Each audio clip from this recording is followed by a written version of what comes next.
दोस्तों, exam time हमेशा तनावपूर्ण होते हैं और स्पेशली तब जब बात हो मैथमेटिक्स की। मैथमेटिक्स सब्जेक्ट में सबसे ज्यादा परेशानी होती है फॉर्मूला याद रखने में, और यह परेशानी सबसे ज्यादा होती है क्षेत्रमिति चैप्टर में, जिसे पृष्ठीय क्षेत्रफल और आयतन नाम से भी जाना जाता है।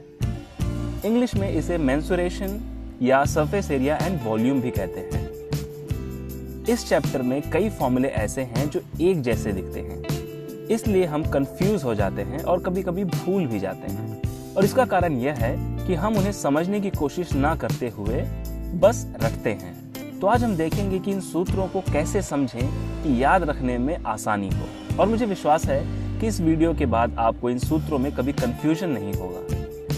दोस्तों, यह वीडियो स्कूल में पढ़ रहे छात्रों के साथ उनके लिए भी काफी लाभदायी होगा जो कॉम्पिटिटिव एग्जाम्स की तैयारी कर रहे हैं। तो चलिए शुरू करते हैं। सबसे पहले, अगर अब तक आपने इस चैनल को सब्सक्राइब नहीं किया है तो तुरंत सब्सक्राइब करें और बेल आइकन दबा दीजिए ताकि आपको अगले वीडियो की जानकारी मिल सके। हम स्क्रीन पर दिखाए गए शेप्स के पृष्ठीय क्षेत्रफल और आयतन के सूत्रों की चर्चा करेंगे। हमारे पास है घन, बेलन, शंकु, गोला, घनाभ और छिन्नक।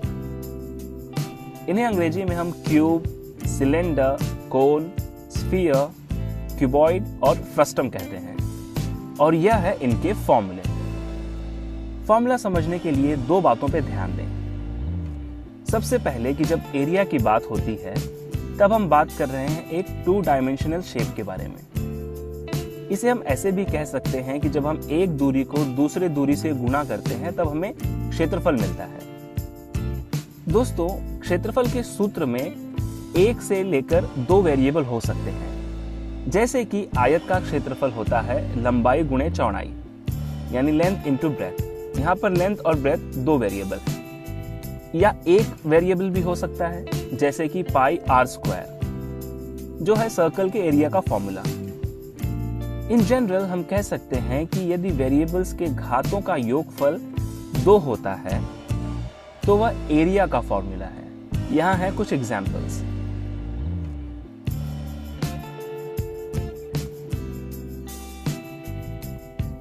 उसी प्रकार आयतन का अर्थ होता है space taken by a 3 dimensional object. मतलब जब कोई 3 डायमेंशनल ऑब्जेक्ट लंबाई, चौड़ाई और ऊंचाई में जो जगह घेरता है उसे हम आयतन कहते हैं। तो आयतन या वॉल्यूम के सूत्र में हमेशा 1 से लेकर 3 वेरिएबल हो सकते हैं, लेकिन उनके घातों का योगफल 3 ही होगा, जो बताएगा कि एक 3 डायमेंशनल ऑब्जेक्ट का वॉल्यूम निकालने का सूत्र है। तो इस प्रकार हम दिए गए सूत्रों को क्षेत्रफल और आयतन के अनुसार वर्गीकृत कर सकते हैं। और इस तरह कम से कम यह कंफ्यूजन नहीं होगा कि कौन सा फॉर्मूला एरिया के लिए इस्तेमाल हो रहा है और कौन सा वॉल्यूम के लिए। जिन लोगों की समस्या यह थी वह अब सुलझ गई।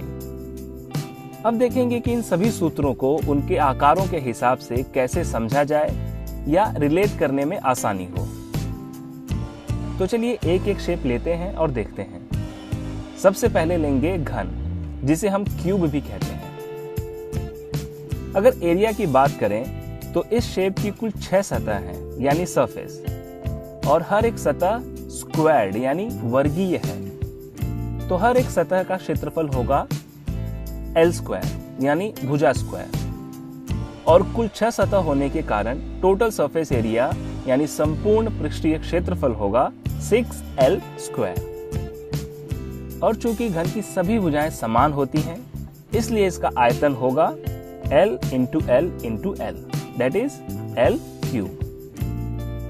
जैसे ही लेंथ को लेंथ में मल्टीप्लाई करने से एरिया मिलती है, वैसे एरिया में लेंथ मल्टीप्लाई करने से वॉल्यूम मिलता है। अब अगली बार आप परेशान नहीं होंगे कि L क्यूब घन का एरिया निकालने का सूत्र है या वॉल्यूम, राइट? दोस्तों, अब जल्दी जल्दी बाकी शेप्स देखते हैं। अगला शेप है घनाभ, क्यूबॉइड। घनाभ और घन में बस यही फर्क है कि घन की सभी भुजाएं समान होती हैं और घनाभ में ऐसा नहीं होता है, परंतु एरिया और वॉल्यूम प्राप्त करने का तरीका वही है। तो घनाभ में भी 6 सरफेस होते हैं, लेकिन भुजाएं अलग होने के कारण सतह वर्गीय ना होकर आयताकार होती हैं। यह सभी सतह एक दूसरे के बराबर नहीं होती हैं, लेकिन आमने सामने वाली सतह एक दूसरे के समान होती है। अगर मान लीजिए कि घनाभ की लंबाई L, चौड़ाई B और ऊंचाई h है, तो ऊपर और नीचे की सतह का क्षेत्रफल होगा L इंटू B, यानी कुल मिलाकर 2 टाइम्स L इंटू B। वैसे ही आगे और पीछे की सतह का क्षेत्रफल B इंटू H, तो दोनों को मिलाएंगे तो वह होगा 2 टाइम्स B इंटू H, और अगल बगल की सतह होगी 2 टाइम्स L इंटू H।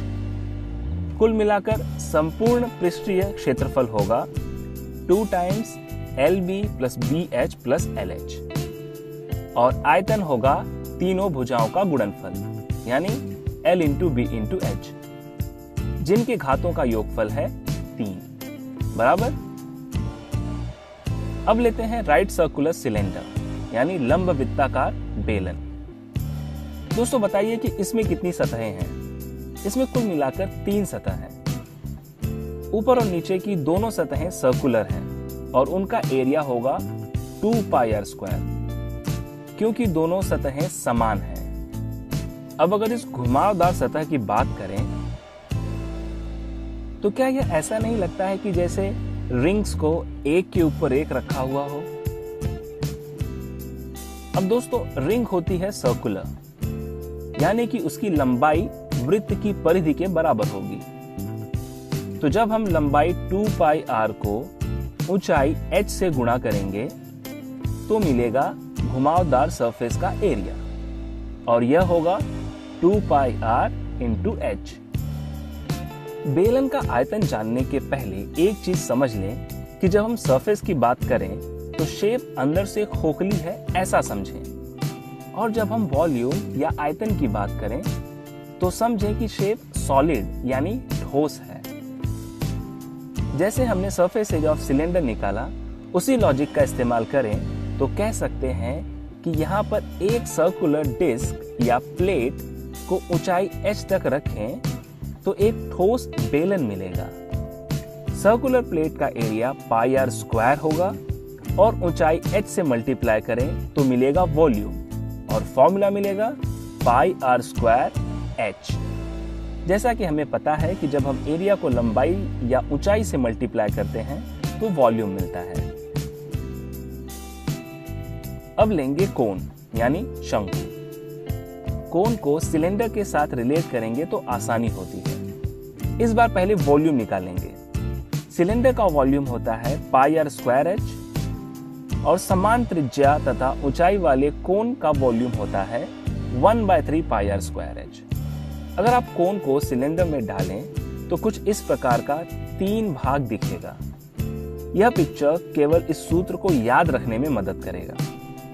अब दोस्तों आप बताइए कि इसका पृष्ठीय क्षेत्रफल क्या होगा? इसमें भी एक वृत्ताकार सतह है तो उसका क्षेत्रफल होगा पाई r स्क्वायर, और घुमावदार सतह का फॉर्मूला है पाई r l, जहां पर l है तिरछी ऊंचाई। दोस्तों सूत्र को कैसे प्राप्त किया गया है उसको समझाने में काफी समय लगेगा, और हम इस समय केवल सूत्रों की बात कर रहे हैं। तो बस याद रखें कि यहाँ पर एक पैरामीटर है तिरछी ऊंचाई, और उसका पृष्ठीय क्षेत्रफल है पाई r l। दोस्तों जब चीजें घुमावदार होती हैं तो पाई का आना कंफर्म है। और एक बात पर ध्यान दें कि पाई कोई वेरिएबल नहीं है, यह एक अपरिमेय संख्या है जिसका मान है 3.14159 इत्यादि। और अगर हमने कोण का सूत्र प्राप्त कर लिया है तो फ्रस्टम यानी छिन्नक का सूत्र आराम से मिल जाएगा। फ्रस्टम में 2 वृत्ताकार सतह है लेकिन अलग अलग रेडियस वाली यानी त्रिज्या वाली।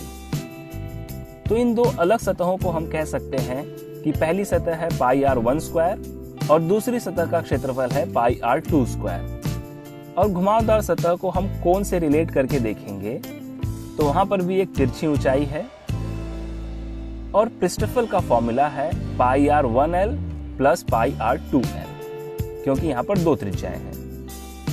कुल मिलाकर संपूर्ण पृष्ठीय क्षेत्रफल होगा pi into bracket r1 square plus r2 square plus r1l plus r2l।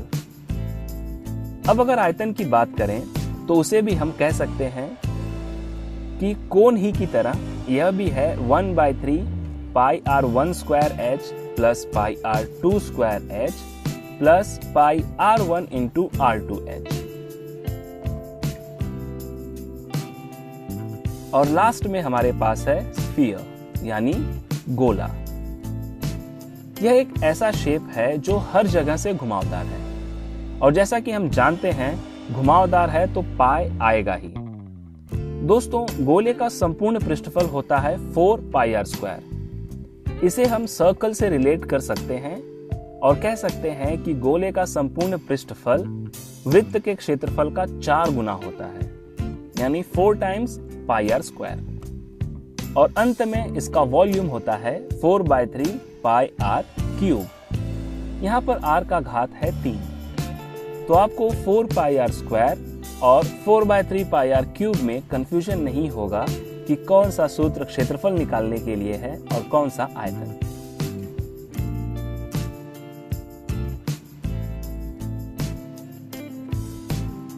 तो दोस्तों, आज के सेशन में बस इतना ही। अगर आपको यह वीडियो अच्छा लगा हो तो आप इसे लाइक और शेयर जरूर करें।